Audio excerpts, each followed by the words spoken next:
Well, good morning. It's Thursday. It's December the 2nd, and I hope that you're doing well this morning. I hope that you're ready to enjoy some more beautiful weather. Of course, we could use the rain, but God will provide. I know in His timing. This morning, I wanted to bring you a devotion, and you finished the statement, but if given the choice, and you'll see what we're talking about here. On more than one occasion, the Bible compares our bodies, to tents. Now, tents, they are a permanent residence. Now, you might argue that some people, we know that homeless people live in tents and do different things like that, but on a normal basis, they're not. But you can do whatever you want with them. You can paint them, you can stretch them, you can even patch them. But they're only meant to serve as a temporary, a residence for most people. And the Apostle Paul, he said that for Corinthians, or for Christians, dying is like breaking camp and taking down a tent. In 1st or 2nd Corinthians chapter 5, verse 1, it says, "For we know that when this earthly tent we live in is taken down," that is when we die and we leave this earthly body, "we will have a house in heaven, an eternal body made for us by God Himself and not by human hands." So if you like to camp, then that what it's like to get everything ready, and then set up your tent. But you see, the moment eventually comes when you will have to break camp.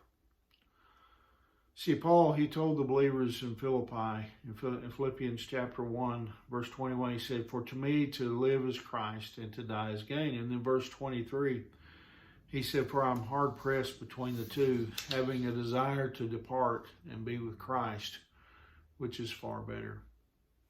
In the original language, depart, the word depart was the same term that soldiers use to describe, breaking camp and moving on to their next destination. We could also use the word to describe, freeing someone, from their chains.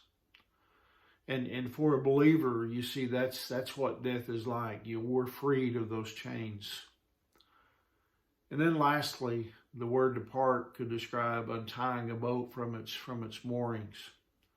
In other words, it's to set sail, when it's freed from that. When we lose loved ones, and I'm sure pretty much most everybody has suffered some kind of, when you've lost a loved one, when they passed on, we're sad because, we miss them physically. We're no longer able to see them, and to be able to love them and, have our relationships with them. But you see, no person who's in heaven right now would, if given the choice, want to come back to earth. You see, departing isn't sad if you're setting sail for a better destination. When Christians die, they're headed to, a beautiful place, a place that's far greater, than earth. And, there's been a lot of times, my mother's been gone over 16 years. My dad's been gone over 11 years now. And, there's times I wish that I could see them. I wish I could talk to them. I long for that. But, you know what? I wouldn't want to, I no longer really would want them to come back to this earth. I wouldn't want them to see the mess that this world is in. And furthermore, just as I've stated, them being in heaven, they wouldn't want to come back to this earth. They wouldn't want to come back to the physical problems that they were suffering through when they passed from this life. And our loved ones that have gone on to heaven. You know, we need to just, take joy and have peace in knowing that they're in a far better place. And I hope that encourages you this morning. I hope you realize that, we look as Christians, we look forward to being with Christ. We look forward to being in a place that's far better than where we're at right now. We're just temporary. We're in a temporary residence right now. And we're just in these tents until they wear out or Jesus comes back.